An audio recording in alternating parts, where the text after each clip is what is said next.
Hello नमस्कार students, कैसे आप सभी का स्वागत है आपके अपने YouTube channel Sandeep Dubey CGPSC में। आज हम आपके सामने रूबरू हुए हैं। उसके पीछे का 3 कारण है। तीनों कारण को एक करके समझेंगे। सबसे पहला कारण है कि छत्तीसगढ़ में आरक्षण की स्थिति, कि आरक्षण का मसला कब क्लियर होगा, कब चीज़ें सुधरेंगी, कब वैकेंसी कंटिन्यू बेसिस में आएंगे, कब जो पेंडिंग रिजल्ट है वो खत्म होगा। उसमें जस्ट विचार करेंगे, बात करेंगे और अपना राय कमेंट सेक्शन में रखिएगा। दूसरा, 2018 में अनियमित कर्मचारियों के लिए राज्य सरकार ने घोषणा करी थी कि भाई हमारा जब सरकार आएगा तो हम नियमितीकरण के बारे में विचार करेंगे। ये वाला जो बजट था अभी 2022-23 का 23 वाला, वो चुनावी बजट था, तो उसमें ऐसा कोई घोषणा नहीं की। लेकिन कल ही हाल ही में, मतलब कल के दिन दंतेवाड़ा यात्रा में जब जा रहे थे माननीय भूपेश बघेल जी, हमारे छत्तीसगढ़ के मुख्यमंत्री, तीसरे क्रम के व्यक्तिगत क्रम में, तो उन्होंने बताया कि भाई उसके पीछे का कारण क्या है, कि हम कब तक करेंगे या किस परिस्थिति में करेंगे, उसको पूरा देखेंगे। साथ ही वर्तमान में जो छत्तीसगढ़ के नए CJI मतलब चीफ जस्टिस ऑफ छत्तीसगढ़ बने हैं और वर्तमान में जो राज्यपाल हैं, तो वो अब भाई आगे का निर्णय क्या, क्योंकि कहीं ना कहीं अगर जो हमारा आरक्षण व्यवस्था रुका हुआ था वो राजभवन और राज्य सरकार के आपसी विवाद के कारण या फिर असंवैधानिकता के कारण ये सारी चीज़ रुकी हुई थी। शायद अब वो मैटर समझेगा और सुलझेगा। चैनल में नए होंगे ना तो चैनल को सब्सक्राइब कर लेना। ठीक, बात करते हैं। सबसे पहले बात करते हैं आरक्षण। छत्तीसगढ़ में आरक्षण 2012 से 2022 तक 58% रहा। CJI जो अभी वर्तमान में जो आज ही पद सेवानिवृत्त हुए हैं, क्या नाम उनका, अरूप कुमार गोस्वामी जी। अरूप कुमार गोस्वामी जी ने एक वर्डिक्ट दिया, बोला कि भैया 58% आरक्षण असंवैधानिक है। ये 50% तक छत्तीसगढ़ में होना चाहिए।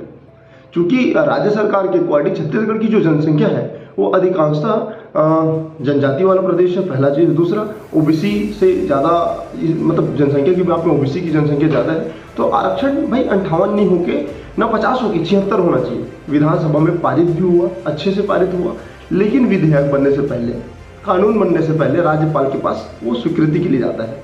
राज्यपाल जब तक स्वीकृत नहीं करता वो आगे की प्रक्रिया में प्रक्रियाधीन रहता है। तो अधिनियम बना, फिर उसको अगर कानून बनाना है तो राज्यपाल की आवश्यकता है, साइन की आवश्यकता है। अनुसुईया उइके जी के पास पहुंचा, क्योंकि वो हमारे छत्तीसगढ़ के माननीय भूतपूर्व राज्यपाल महोदय अभी स्थानांतरित हो गई है। वर्तमान बताइएगा कहाँ स्थानांतरित हुई, ये सारी चीज़। तो उन्होंने कहा भैया कि जब 58% असंवैधानिक रहा हाईकोर्ट के मुताबिक, तो भैया 76% में मैं साइन कैसे करूँ, ये भी असंवैधानिक होगा।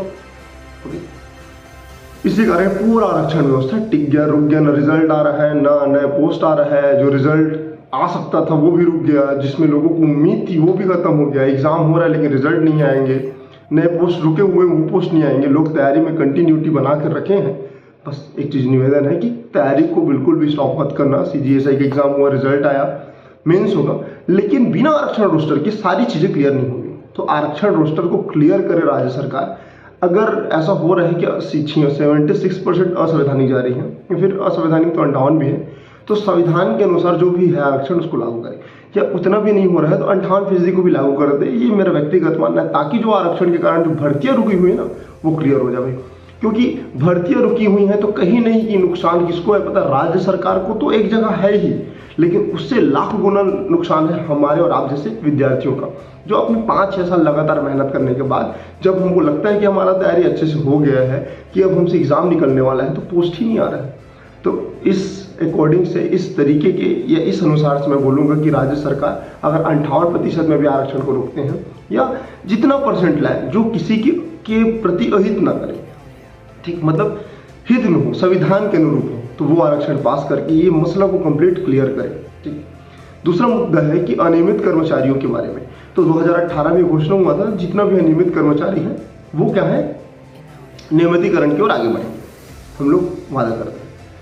ठीक है, बजट आया, उस बजट में इस बारे में विचार नहीं किया गया, लेकिन एक चीज़ था, कल मुख्यमंत्री जी ने एक चीज़ बोला कि भाई हम अनियमित कर्मचारियों को नियमितीकरण तो करेंगे, लेकिन उसके साथ जो भर्तियां हुई थी अनियमित कर्मचारियों की, ठीक है, संविदा पदों की, तो क्या वो नियम के अकॉर्डिंग थी, पहला प्रश्न था उनका। क्या आरक्षण व्यवस्था पूर्णतः लागू थी उसमें, ये दूसरा प्रश्न था। कि भाई जितना भी उनका डाटा है वो अभी तक विभाग द्वारा हमारे पास नहीं आया है। तो मैं बोलना चाहूँगा 4 सालों में ये पूरा डाटा राज्य सरकार के पास कैसे नहीं पहुँचा। इसके पीछे जो भी कर्मचारी अधिकारी जिम्मेदारी है तो उनके ऊपर एक कार्यवाही होनी चाहिए, क्योंकि जो अनियमित कर्मचारी जो संविदा पद में उम्मीद लगा के बैठे हैं कि उनका रेगुलर होगा, उनका नियमितीकरण होगा, तो कहीं ना कहीं उनके लिए दुखद है। तो उम्मीद है कि राज्य सरकार इसमें कुछ ना कुछ निर्णय लेंगे अभी कुछ समय में, मतलब 5-6 महीने अभी बचे हुए हैं। अच्छा, आरक्षण का मसला इसलिए जरूरी है क्योंकि भैया अभी है मार्च चल रहा है, अब से 5 महीने बाद अगस्त सितंबर के आसपास, सितंबर अक्टूबर मान लो, आचार संहिता लग जाएगा। आचार संहिता के बाद ना तो पद आने वाला है, ना तो कोई रिजल्ट आएगा, उसमें ज्वाइनिंग होने वाला है। मतलब वो 6 महीने का समय जो रहता है ना, पूरा ऐसे जैसे, मतलब कुछ नहीं कर सकते, बस आप बैठे हैं तो बैठे हैं। मतलब एक प्रकार से कोविड में जो हुआ था ना, लैंड क्या बोलते उसको, क्वारंटीन 2019-20 के ना ऑक्सफोर्ड डिक्शनरी का सब वर्ड ऑफ द ईयर था, तो वैसे क्वारंटीन जैसी स्थिति हो जाएगा कि मतलब आप चाहते हो पढ़ना, आप चाहते हो नौकरी निकालना, आप चाहते हो वैकेंसी देना, लेकिन भैया आचार संहिता लग गया तो आप नौकरी कैसे देंगे, आप पोस्ट को कैसे निकालेंगे। तो भैया पोस्ट निकाले, आरक्षण का मसला जल्दी से जल्दी क्लियर करें। इस महीने अभी हाल ही में हाई कोर्ट, सुप्रीम कोर्ट का भी वर्डिक्ट आने वाला है, पता नहीं उसमें क्या होता है। उम्मीद है कि सुप्रीम कोर्ट छत्तीसगढ़ में आरक्षण को लेके एक ऐसा निर्णय लेगा जो सबके हित में रहेगा। फिर राज्य सरकार उसके अनुरूप चल के वैकेंसियां जो आने वाले, चाहे एडीओ का रहे, हॉस्टल वार्डन का रहे, आरए का रहे, या बाकी पटवारी वगैरह का रहे, सीजीपीएससी में रुका हुआ रिजल्ट 2021 के मेंस के बाद, इंटरव्यू के बाद पोस्टिंग का रिजल्ट, प्यून का रिजल्ट और अपना एसीएफ रेंजर वगैरह का रिजल्ट, तो जितना भी रिजल्ट रुका हुआ है वो सब चीजें क्लियर होंगी, भर्तियां होंगी और ये कंटिन्यू भी पे चलेगा। अच्छा, अब देखो ये सभी मुद्दा कहीं ना कहीं, देखो वर्तमान में छत्तीसगढ़ की जो सीजीआई है, जिनका आज सेवानिवृत्ति हुआ है, मतलब सीजीआई है बोलेंगे, उनका क्या नाम है, उनका नाम है अरूप कुमार गोस्वामी जी। तो वर्तमान में छत्तीसगढ़ की जो नए सीजीआई बनेंगे, सीजे छत्तीसगढ़ मतलब चीफ जस्टिस ऑफ छत्तीसगढ़, उनका नाम रहेगा मनोज सिन्हा। मनोज सिन्हा वर्तमान में छत्तीसगढ़ के नए मुख्य न्यायाधीश होंगे। इसको आप नोट करके रख लेना, क्योंकि भैया प्रश्न आते हैं। और वर्तमान में जो भूतपूर्व राज्यपाल थे, क्या नाम था, अनुसुईया उइके जी, तो उनके स्थान पर कौन आए हैं, विश्वभूषण जी, हरिचंदन विश्वभूषण जी। तो हरिचंदन विश्वभूषण जी एक संवैधानिक पद है। अब उनको इस पूरे मसला को राज्य सरकार और राजभवन के बीच में आपसी एक समझौता के आधार पर, एक अच्छे संवैधानिकता के आधार पर विचार विमर्श करके हाई कोर्ट या सुप्रीम कोर्ट का जो भी निर्णय है उसके अकॉर्डिंग पालन करके चीज़ों को क्लियर करें।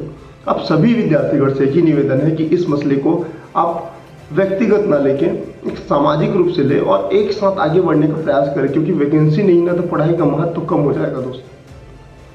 पढ़ाई का वैल्यू तब है जब उसको आप एक आयाम तक ले जाएं, उसको एक ऊंचाई तक ले जाएं। अदरवाइज आप कितना भी पढ़ लें, अगर आपके पास पोस्ट नहीं है, आपके पास नौकरी नहीं है ना, तो आपकी पढ़ाई का कोई मतलब नहीं। समय निकलते जाएगा। जो फ्रेशर है चलो ठीक है, उनका तो अभी एक गोल्डन टाइम है कि वो तैयारी कर रहे हैं, लेकिन ऐसे लोगों को सोचो जो तैयारी करते करते 4 से 5 साल दे दिए। अगर मान लो आचार संहिता आता है 6 महीने उसमें लग जाता है, फिर चुनाव की प्रक्रिया भी ऑटोमेटिक 6 से 7 महीने चलता है, मतलब 1.5 साल भर मान लो, तो अगला भर्ती कब आएगा, तो अनुमान में अप्रैल 2024 के पहले तो आएगा ही नहीं।